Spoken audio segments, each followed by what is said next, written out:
Do you remember the very first time you heard the Goldberg Variations? Yes, very well. But it was on recording.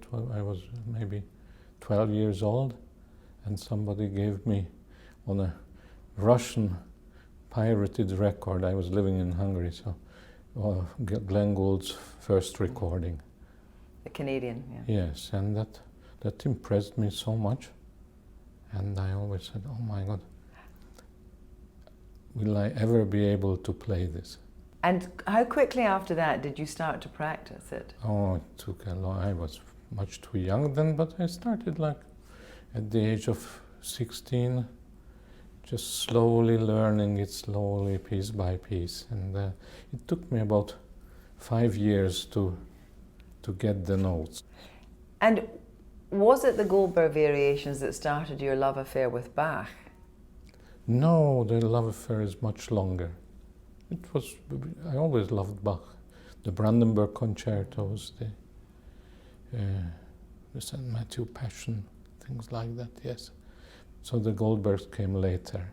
And even from the very first piano lessons, I mean, we are very lucky because he wrote all these educational pieces for his children. So the little preludes for Anna Magdalena Bach and the 2- and 3-part inventions. So I did my lessons. And I read that you start every single day playing Bach.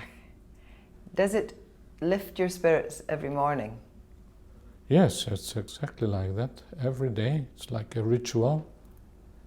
It lifts my spirits, and it also saves me from doing stupid mechanical exercises, which I thoroughly dislike.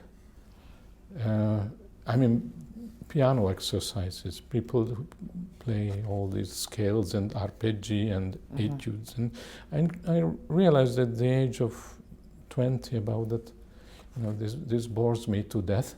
I had to do it until then, but if I start with Bach, it cleanses the spirit, it cleanses the heart, the mind, and it also gives me this physical pleasure of movement. Why is this piece actually called the Goldberg Variations? Well, it's a legend that there was a diplomat in Saxony, Count Kaiserling, who was formerly ambassador to Russia, and he suffered from insomnia. He couldn't sleep. And he had a court harpsichordist by the name of Goldberg, who was 14 years old, who studied with Johann Sebastian Bach. And so the Count asked Goldberg to ask the master to write a piece for him to soothe his spirits on these sleepless nights. And so this is the story, and then Bach thought he would write this aria with 30 variations, and the Count, when he couldn't sleep, he would call Goldberg that, please Goldberg, get up and play me one of my variations. This is the legend. And Bach was royally paid for this. He got 100 louis d'or for this piece, which was a huge fee. You played the Goldberg Variations for your Wigmore Hall debut in 1978. And so you've been playing it for more than 30 years. Yes. How has your relationship with it changed? It hasn't changed. It's hopefully matured. I think of it like a good bottle of wine, very good bottle of wine. When it's young, you shouldn't even open it. It has to stay in the bottle and in a good cellar.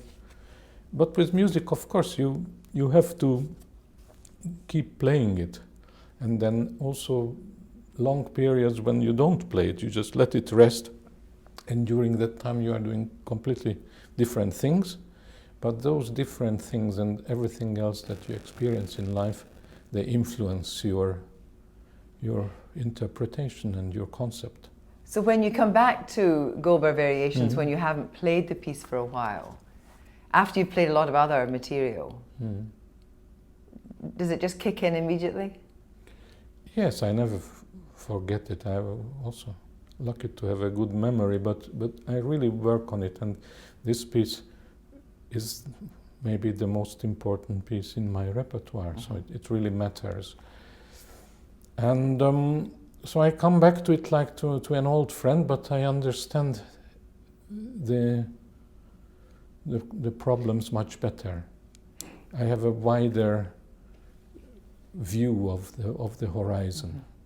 And that is what the audience will get as well, your view of the horizon. And it starts with a lovely aria and finishes with that, and there's this journey in between.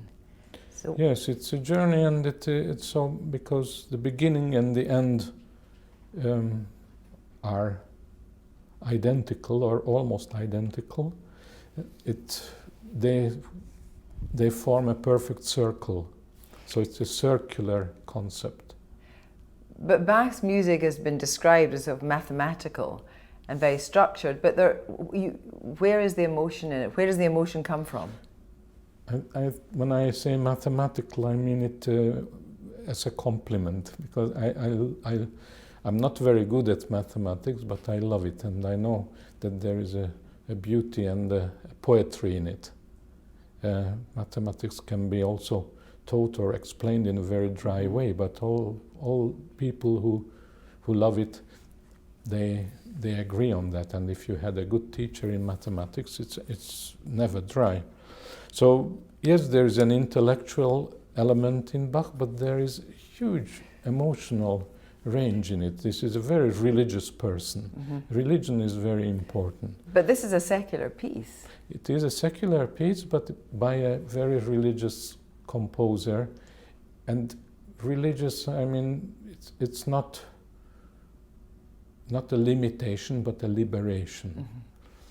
And you can be of any religion, you can even be an atheist, but at the moment when you are playing Bach, you have to get on that wave. Otherwise, don't even try it. This is not music by an atheist. It's music by a Lutheran. By a Lutheran, but it's universal. And also a secular piece, so variations, the word itself, it describes that there is variety. These pieces are diverse by character. So variations in itself is a clue. But Bach famously gave very few instructions about his music, didn't he? Very few, almost none.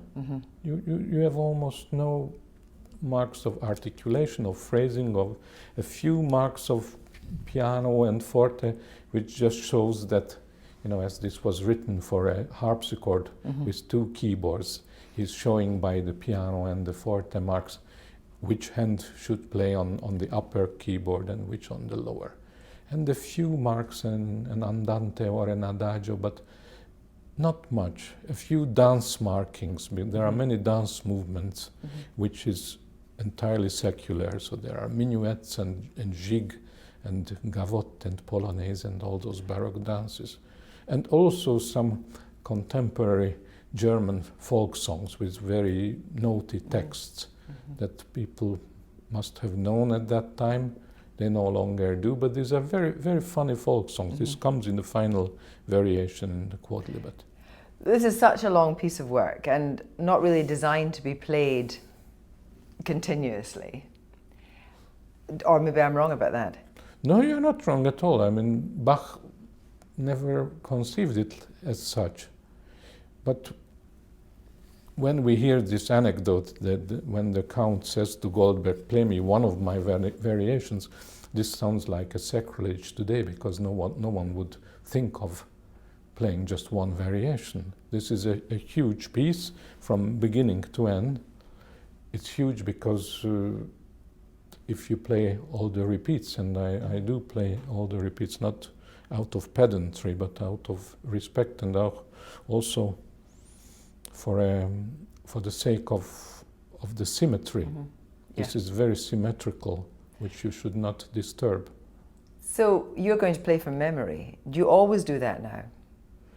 Yes, I mean, all my solo repertoire I play from memory, because that's the way I feel better. So I really force myself to learn these pieces from memory, because if I have the printed score in front of me, it feels like having a wall between the listeners and myself, and I have to get away that wall. But this is very personal. There may be other people who feel the opposite. But do you close your eyes really when you're playing? Yes, I like to close the eyes because music it's not a visual art. No. I love the visual arts, and yet, there is a visual element. That's why we also go to concerts and not just listen to recordings at home. There is a visual element. There is something about, also looking at somebody play an instrument. And yet, the main thing is that you have the liberty to close your eyes while playing or while listening and have your free associations. Though you're now going to play this in the Royal Albert Hall, which is the biggest venue you've played the Goldberg Variations in? Certainly. So what are you thinking about that? What's the challenge?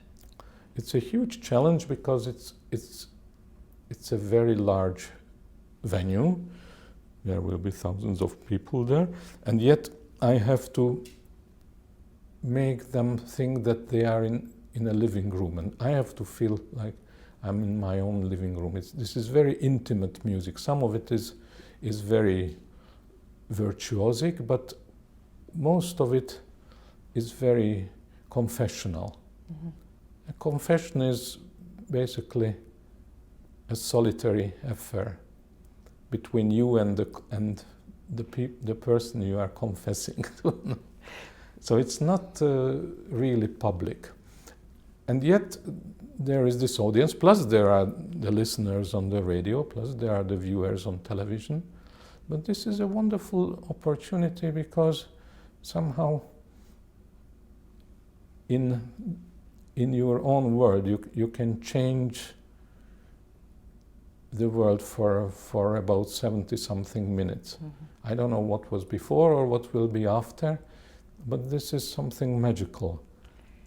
So do you want every single person who hears you play to think it's just for them? It's an individual experience? Yes, it is for every one of you. And also we form a community. This is very important in listening to concerts, that I'm playing for the individuals, but we are also a community around Bach. Mm-hmm. And I'm just the messenger between Bach and you, the listeners.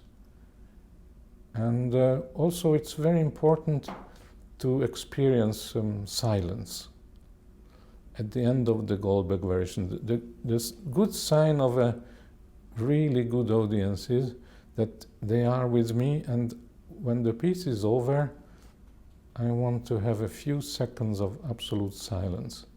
This almost never happens, not just because people cough, but there are always some clever people in the audience who want to demonstrate, we know it's over. So there is this wonderful sacred silence, and then somebody goes like that.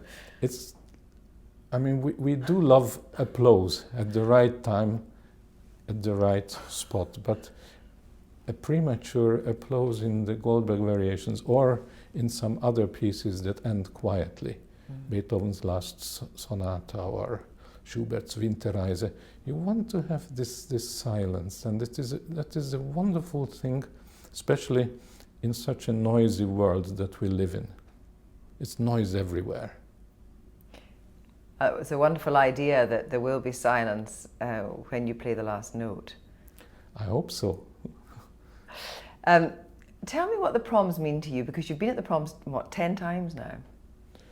Well, the Proms are unique because of the Albert Hall, but not just, the Albert Hall has been there for many years, and there are also concerts there during the year, and they are never like the Proms.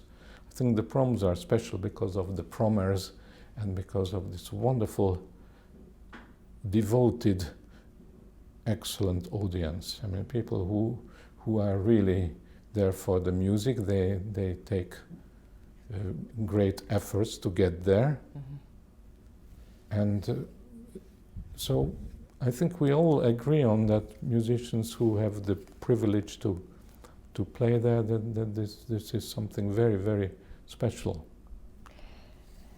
The dedication of the title page reads, "Composed for music lovers to refresh their spirits." I mean, that is lovely, to refresh their spirits, but do you think, as long as someone doesn't clap prematurely, that at the end your spirits will be refreshed, even though you've played this so many times? I played it hundreds of times, but I never get tired of it. I can play this every day, really, with all the repeats and over again. It's a rejuvenating composition, quite unique. Sir András, thank you very much. Thank you very much.